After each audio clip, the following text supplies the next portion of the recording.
चैतन्य स्वरूप लोक है वो शाश्वत है। जितना भी अन्य लोक है वो क्षणिक है, क्षणभंगुर है। एक है चैतन्य स्वरूप लोक, एक है, इसलिए वहाँ अनेक विकल्पों का अवकाश नहीं है, इसलिए आकुलता नहीं। एक के अवलंबन में निराकुलता है और अनेक के अवलंबन में निश्चित ही आकुलता है, क्योंकि जब एक से पूर्ति नहीं होती तब अनेक की जरूरत होती है, और यदि एक अधूरा है तो सभी अनेक अधूरे हैं। इसलिए अनेकत्व में आकुलता ही आकुलता है, और एक तो संपूर्ण है इसलिए निराकुलता है। शाश्वत एक और सकल व्यक्त लोक है। आत्मा सर्वकाल में प्रकट सदा ही खुला हुआ है, जिसका द्वार कभी बंद नहीं होता।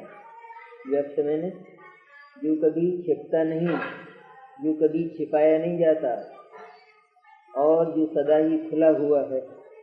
खुला हुआ दर्शन जिसका है ऐसा आत्मा है, जिसके पट कभी बंद नहीं होते। जो देखता नहीं है उसके लिए पट है, लेकिन जिसका पट सदा खुला है उसको देखने वाले को वह सदा खुला अनुभव में आता है। इसलिए सकल व्यक्त है, क्योंकि अज्ञानियों की भाषा और अज्ञानियों का विश्वास आत्मा के संबंध में यह है कि आत्मा अव्यक्त है, दिखता नहीं है, छिपा हुआ है, इसलिए उसका अनुभव कैसे किया जाए। सकल व्यक्त है।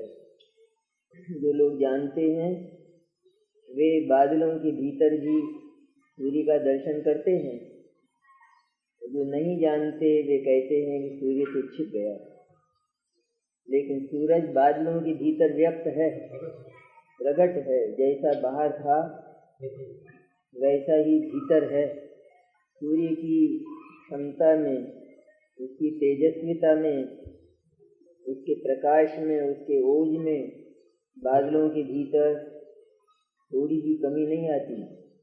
बाहर आने पर सूरज बढ़ता नहीं, भीतर जाने पर सूरज घटता नहीं है।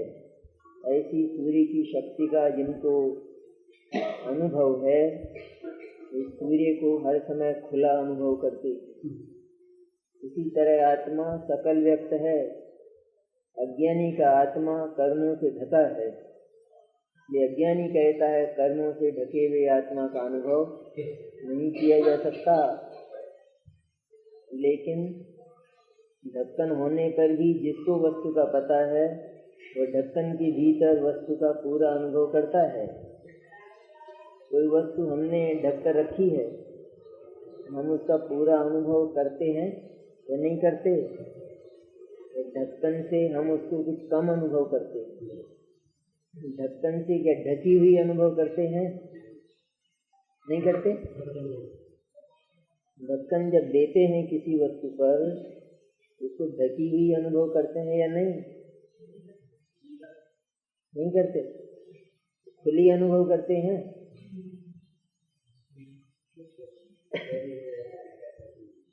दो मत हो गए अभी सभा में।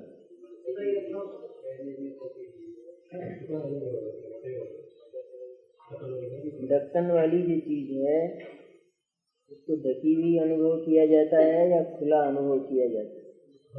क्यों? आप कैसा अनुभव करते हैं?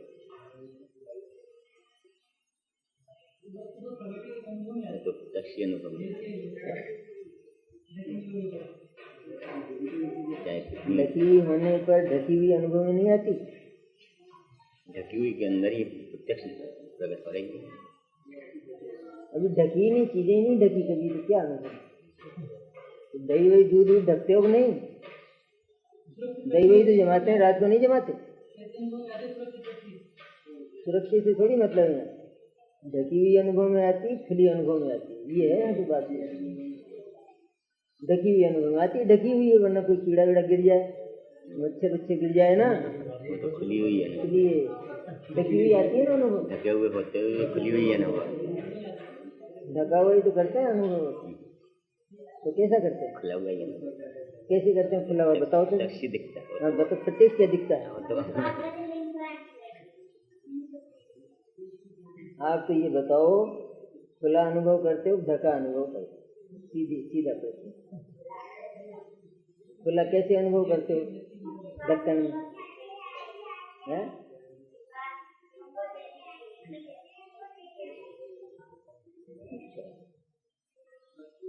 वस्तु जैसी है वैसी ही अनुभव में है। ढकी हुई अनुभव करने का अर्थ यह है तो वस्तु में कुछ कमी आ गई है क्या ढकने से? तो ढकी हुई होने पर भी वस्तु को पूरा अनुभव नहीं करती। पूरा कितना जमाया था दही? कितना जमाया है? 1 किलो जमाया। और ढक्कन के भीतर कितना अनुभव किया? 1 किलो ही किया। ढक्कन से ढका नहीं 1 किलो? 1 किलो ढक्कन से ढकता नहीं है क्या? नहीं। क्यों आरक्षण जी, आपके यहाँ तो ढक जाता होगा? है? नहीं ढकता, खुला ही रहता है, मच्छर गिरते रहते हैं। क्या है तो?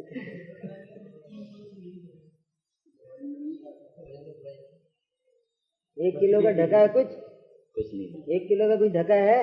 1 किलो का कोई कोना ढका है? कोई नहीं। 1 किलो खुला है कि नहीं? जब जब अनुभव करते हैं ढक्कन सहित अनुभव करते हैं दही को, ढक्कन सहित अनुभव करे तो 1.25 किलो हो गया कि नहीं? तो कैसा अनुभव करते हैं? ढक्कन का अनुभव करते हैं। जब जब दही की याद करते हैं, रात को नींद खुल जाए, कितना दही आता अनुभव ढक्कन सही? जितना जमाया तो ढक्कन के भीतर केवल अकेला 1 किलो अनुभव किया जा सकता है। कोई दिक्कत नहीं है इसमें? है दिक्कत? नहीं है। आत्मा में है दिक्कत, 8 कर्म है इसके ढक्कन नहीं, इसलिए आत्मा अनुभव में नहीं आता। उस अज्ञानी को जवाब देते हैं आचार्य, व्यक्त है, व्यक्त मूर्ख, कर्मों के भीतर बिल्कुल खुला हुआ है। आत्मा को कभी भी आच्छन्न, ढका हुआ, आवृत अनुभव मत करना। तो जितना है उतना कर्मों के भीतर अनावृत है, खुला हुआ है। ये सकल सकल शब्द और दिया जाए। व्यक्त तो कहा ही, लेकिन क्या कहा? सकल व्यक्त, कोई कोना वोना भी नहीं ढका है, पूरा का पूरा खुला है एकदम आत्मा। ऐसा सकल व्यक्त है, हमेशा सर्व क्षेत्र और सर्व काल में प्रकट है। ऐसा लोक है आत्मा का, खुला हुआ। क्योंकि मात्र चित स्वरूप लोक को यह ज्ञानी आत्मा स्वयमेव एकाकी देखता है, अनुभव करता है। चैतन्य स्वरूप लोक वो ज्ञानी के द्वारा अकेले ही अनुभव किया जाता है, अकेला ही देखा जाता है, किसी को साथ लेकर नहीं देखा जाता। ऐसा एकल टूरा होता है ज्ञानी। कैसा होता है? किसी को साथ लेकर खाता नहीं। अपन तो उदार लोग हैं, सबको साथ लेके गिनते हैं। क्योंकि ज्ञानी हृदय का रूखा, बिल्कुल दया रहित, जिसमें सहानुभूति और प्रेम नहीं होता, ऐसा है जो अकेला ही खाया करता है। पसंद है ऐसे? ऐसे ज्ञानी होना पसंद है अपने को?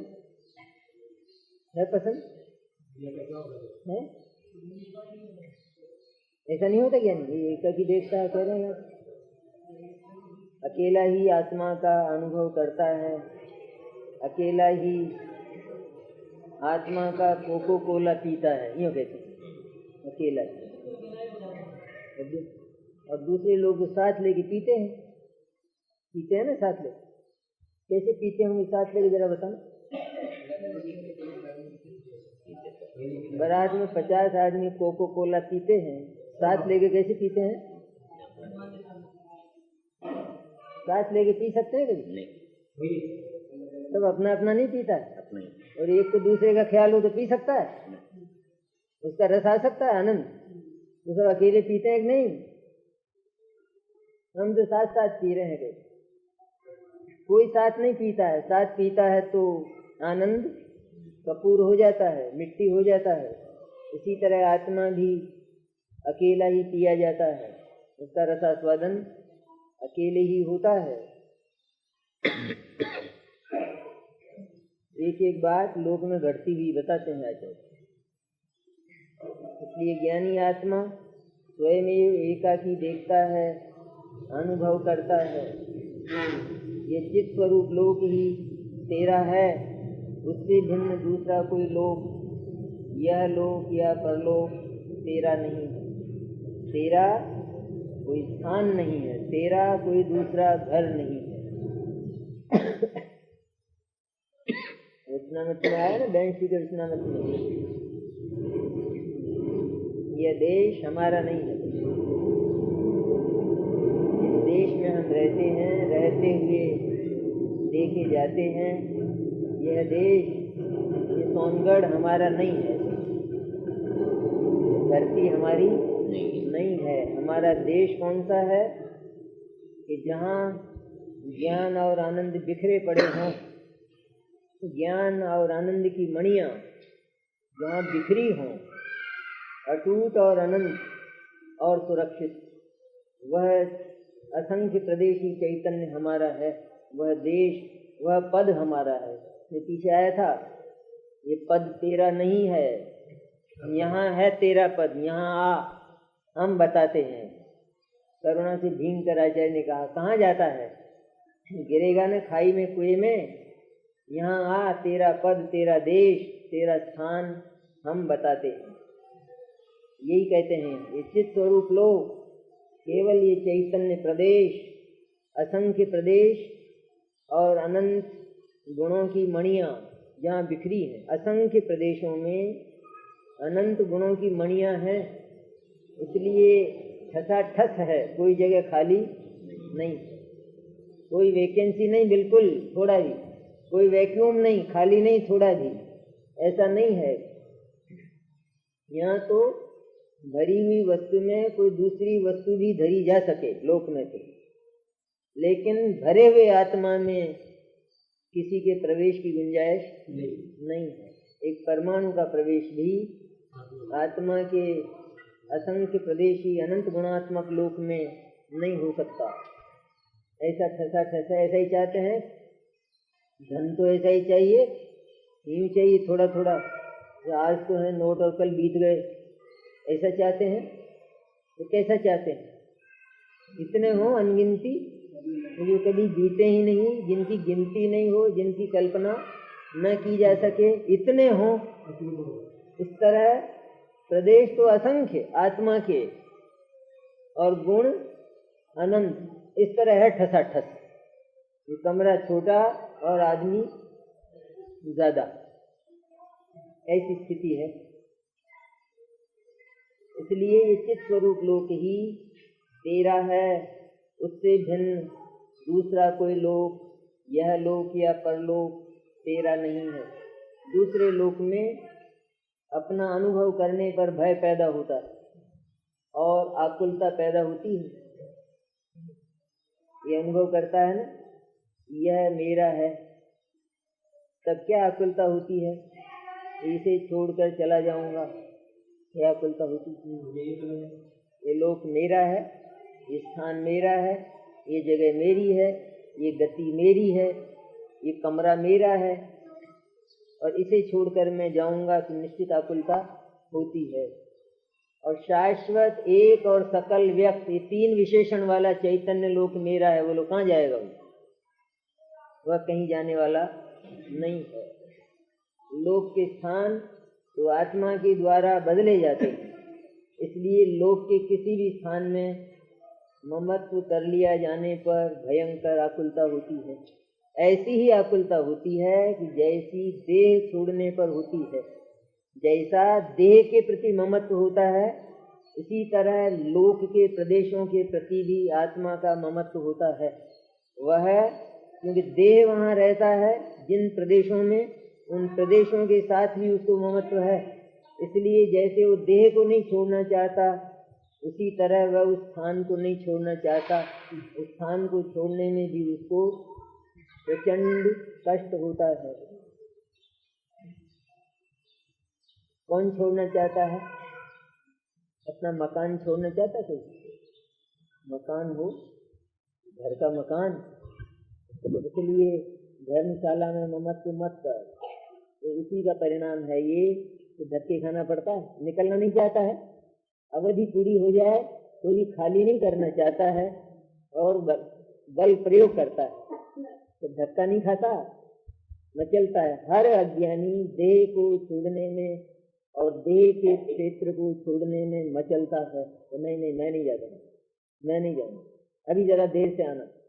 मृत्यु आती हो और कोई मृत्यु की बात सुना दे तो कहता है अभी देर से आना, अभी जरा फुर्सत, अभी काम बाकी है। जगत का है कोई आदमी ऐसा, कोई अज्ञानी ऐसा है जो ये कह दे कि मैं निमट गया हूँ, अब आजा, बस कोई दिक्कत नहीं है? ऐसा नहीं। 100 वर्ष का हो जाए तो भी मेरा इलाज कराओ रे, नहीं बोलता। तो बेटे कह रहे पिताजी अब तो टाइम ही है, तुम तो मुझे मारना चाहते हो और मैं मरना चाहता नहीं। सारी बातें, सारी आकुलताएं एक क्षण में समाप्त होती है, केवल एक बात में। तो वह जगह ही हमारी नहीं है, उसमें बल प्रयोग करने का क्या अर्थ होता है? उसमें बल प्रयोग करना अपराध है भयंकर। इसलिए राजी से अपना सामान लेकर चल दो। ये कहो आत्मा के पास तो कोई सामान है नहीं, है सामान है कि नहीं है? कौन सा है? अनंत गुण। मैंने समझा ये दूसरा सामान है, वो भी शायद चला जाता हो एकाध।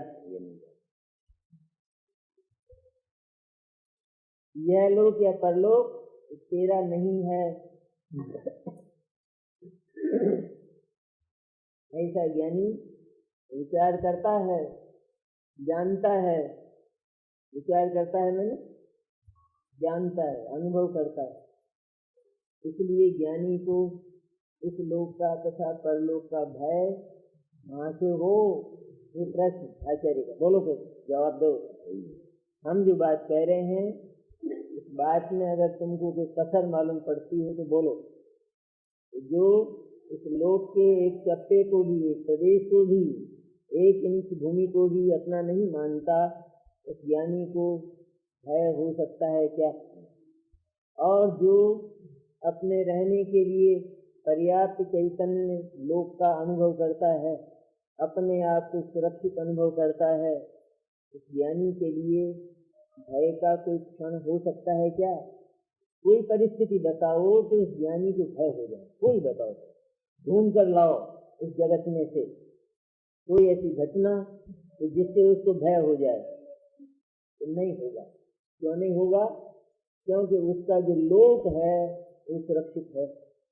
इसलिए अप्रतिहत जो ज्ञान लोक है उसमें अन्य का प्रवेश निषिद्ध होने के कारण ज्ञानी निर्भय रहता है। न उसके लोक में कोई आता और न अन्य के लोक में वो जाता। ये शांति का मार्ग है। आने जाने से झगड़ा होता है, कभी होते हैं ना झगड़े। वह तो स्वयं निरंतर निशंक वर्तता हुआ सहज ज्ञान का सदा अनुभव करता है। निरंतर ही निशंक रहता हुआ, तो कहते निशंकता।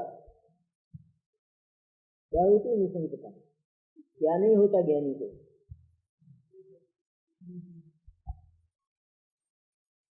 क्या होगा बस ये नहीं होता,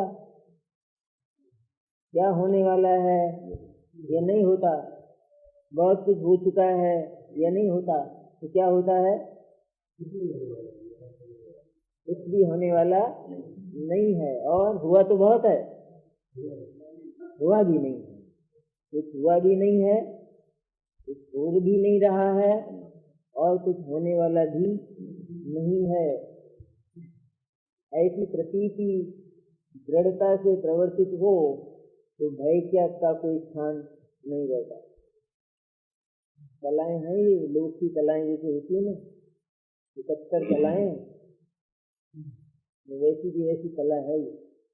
आत्मा के निर्भय होने की कला क्या है, क्या उपाय है? जो सिलाई की नहीं होती कला, सिलाई की कला, खाने की कला और नहीं होती कलाएं, गृह कलाएं। तो गृह कलाएं होती है अलग अलग, उनके अलग अलग तरीके होते हैं ना। इसी तरह एक कला जो भय रहित कैसे हो, भय का नाश कैसे, ये एक कला। क्या कहते हैं आचार्य? ये अनुभव करो कि तुम इस लोक में रहते ही नहीं हो, तुम अपने ही लोक में रहते हो। तुम्हारा अपना लोक रहने के लिए पर्याप्त है और किसी दूसरे लोक में तुम्हारा स्थानांतर होता ही नहीं है। तुम अपने लोक से बाहर जाते ही नहीं हो और तुम्हारा लोक अत्यंत सुरक्षित है, इसलिए भय का कोई अवकाश नहीं। ये निर्भय होने की कला है। लोक की कलाएं तो सीखे आदमी, लेकिन इस कला को माने बात, ये जो बातें हैं जी, ये जो होती थोड़ी बातें हैं, ये तो परियों के देश की है। बिल्कुल यही कला है सचमुच निर्भय होने की। स्वयं निरंतर निशंक वर्तता हुआ सहज ज्ञान का सदा अनुभव करता है। मेरे ज्ञान का कभी कुछ होता ही नहीं है, इसलिए मेरी ज्ञान सत्ता का कभी कुछ होता ही नहीं है। एक गुण अगर ऐसा है तो वस्तु कैसी, एक गुण ही अगर ऐसा है तो वस्तु कैसी होगी?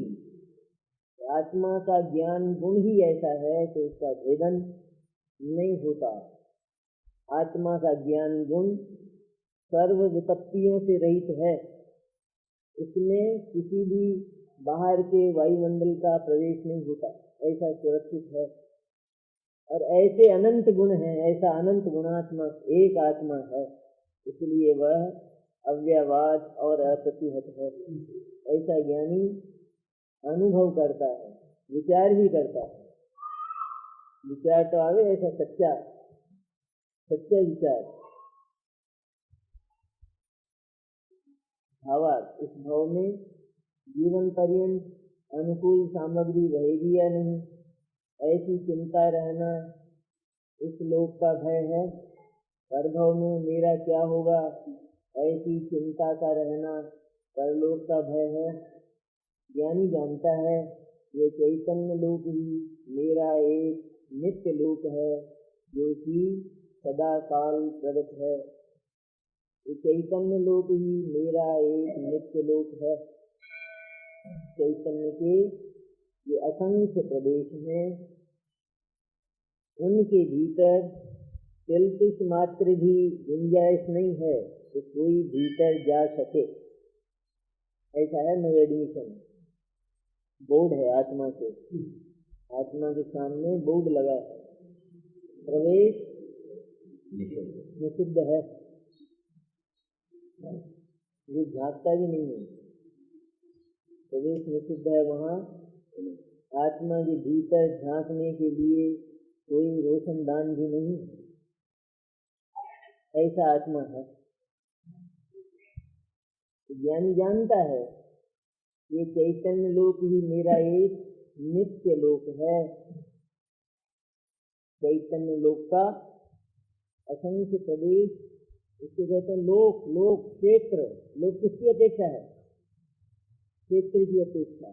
तो आत्मा में प्रदेश है ना, विस्तार होता है ना, ये पृष्ठ है ना, ये पृष्ठ इसका है ना, ये जगह है ना इसकी। इस तरह आत्मा के असंख्य प्रदेश, चाहे छोटा हो अथवा बड़ा हो, 3.5 हाथ का शरीर हो अथवा 550 मनुष्य का हो अथवा 1000 योजन का हो, कैसा ही हो, लेकिन वे असंख्य प्रदेश, ये असंख्य प्रदेश इसका नित्य लोक है। असंख्य प्रदेशों में कोई फर्क नहीं पड़ता। संकोच और विस्तार से असंख्य प्रदेश घन रहते, बिल्कुल अप्रतिहत हैं। कभी भी एक भी प्रदेश का क्षरण नहीं होता, थोड़ा भी, जरा भी। इसलिए असंख्य प्रदेशी लोक मेरा नित्य लोक है और सदा काल प्रगट है, आत्मा है। इसके असंख्य प्रदेश हैं, उनमें अनंत गुण रहते हैं। ये बात कब नहीं है, इस समय नहीं है, कौन सी पर्याय में नहीं है, कौन से द्रव्य क्षेत्र काल भाव में नहीं है, कौन से काल में नहीं है, बोलो। आत्मा है और उसमें अनंत गुण है ना। कब, कौन सी पर्याय में? हर पर्याय, प्रत्येक पर्याय में आत्मा के असंख्य प्रदेश और उसके अनंत गुण वो बिल्कुल सुरक्षित पड़े हैं।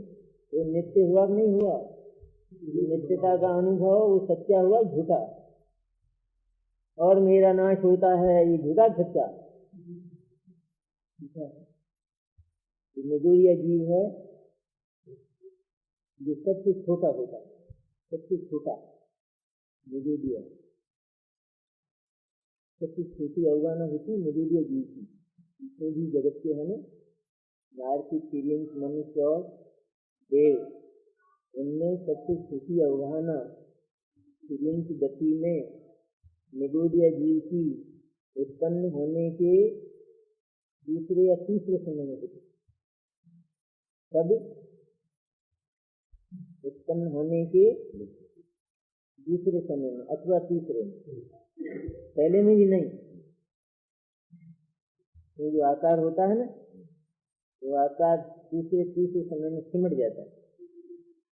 ये सबसे छोटी अवगाहना, उसमें असंख्य प्रदेशी आत्मा अनंत गुणों को लेकर रहता है, अनंत गुणों को लेकर। उसमें प्रदेश भले ही छोटे हैं, जगह भले ही छोटी है, हीरा भले ही छोटा है जरा सा, और कांच सारे कमरे में जड़ा हुआ हो, उसकी है कीमत ज्यादा। इस तरह आत्मा उस निगोद के शरीर में बिल्कुल छोटी सी, लोक की जगह छोटी सी, छोटी सी जगह में असंख्य प्रदेशों के अनंत गुण लेकर वहाँ रहता है, सत्ता स्वरूप। कोई न माने तो इससे उसमें फर्क नहीं पड़ता, ऐसा स्वरूप है आत्मा का। उसको कहते हैं आत्मा का नित्य लोक। इस नित्य लोक को जो देख लेते हैं ना, जैसे दूसरे धर्मों में आती है ना वैकुंठ की बात, वैकुंठ में पहुंच जाते हैं, वहाँ आनंद ही आनंद है।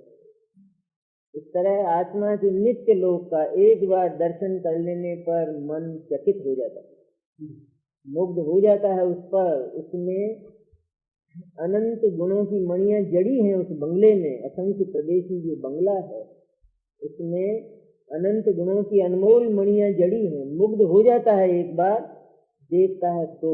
ज्ञानी देखता है, अज्ञानी को ये बात स्वीकृत होती नहीं। उसको चाहे कितना ही कहा जाए, तो मेरे को जमती नहीं बात, ऐसा कोई हो सकता। मुझे खाट पे सोया हो ना, मेरा खटमल की खाट पे, उनको कहा जाए कि सोने के पाए हैं उनके पलंग के, मेरे को बात समझ में, सोने के खाट के पाए, सोने के, ये कैसे हो सकता है? यहाँ तो साल में 2 बार टूटती है, ये कैसे हो सकता है? फिर अज्ञानी, गलीस, दरिद्री, दीन, भिखारी, भिखमंगा, उसको जब चैतन्य के वैभव का वर्णन किया जाए, मानने के लिए कहा जाए, तो कहता है मेरी बात समझ में नहीं आती। ऐसा कोई आत्मा हो सकता है?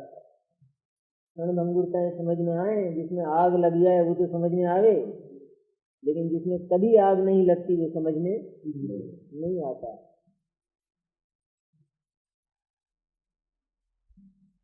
सदा काल प्रगट है, इसके अतिरिक्त दूसरा कोई लोक मेरा नहीं है, मेरा नहीं है।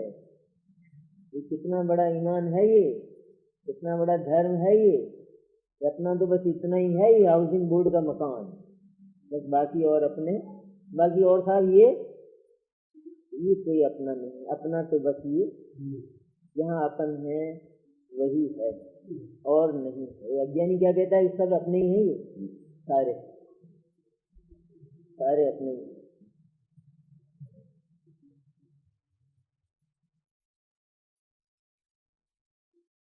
ये हरिजन है ना, हरिजन, राजा के महल का हरिजन,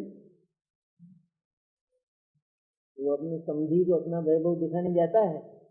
भंगी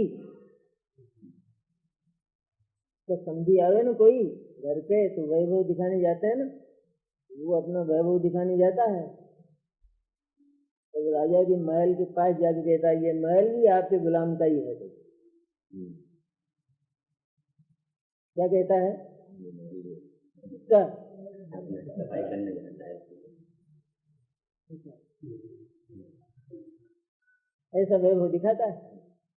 अज्ञानी को पूछा जाए तो क्या कहे, कौन सा क्या हाल है, क्या है, बहुत बढ़िया है साहब, एक लड़का तो अमेरिका में है, दूसरा इंग्लैंड में है और तीसरा कलकत्ता में है, और एक फैक्ट्री यहाँ है, दूसरी फैक्ट्री, ये महल भी आपके गुलाम का ही है।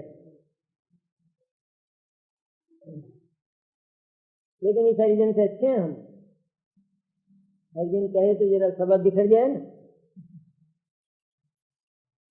उसकी भाषा में नहीं बोलते हम, कोई फर्क है उस भाषा में? नहीं है फर्क। जैसे वो कहता है उस महल के लिए, इस तरह ये कहता है। 3-4 बंगले हैं, कोठियां हैं,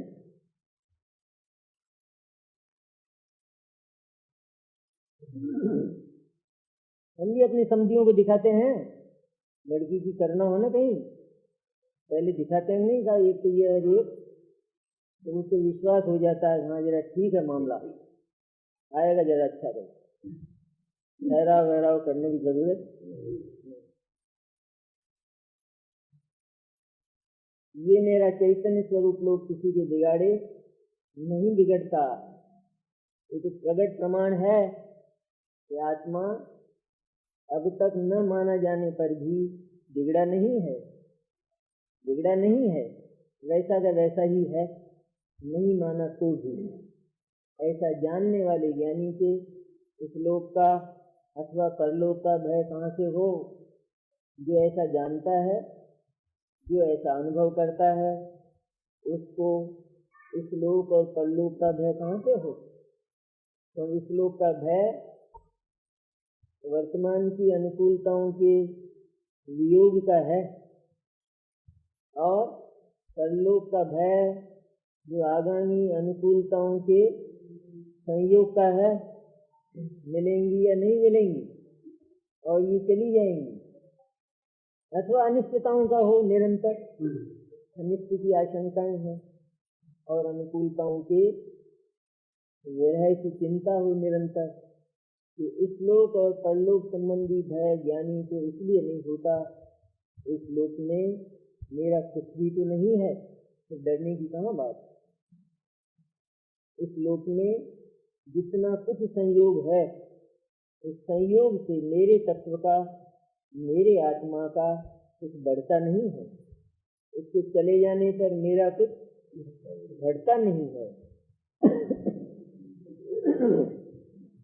किसी वस्तु के साथ किसी दूसरी वस्तु का संयोग हो जाए, वो दूसरी वस्तु बढ़ती नहीं है, उसके चले जाने पर वो घटती नहीं है।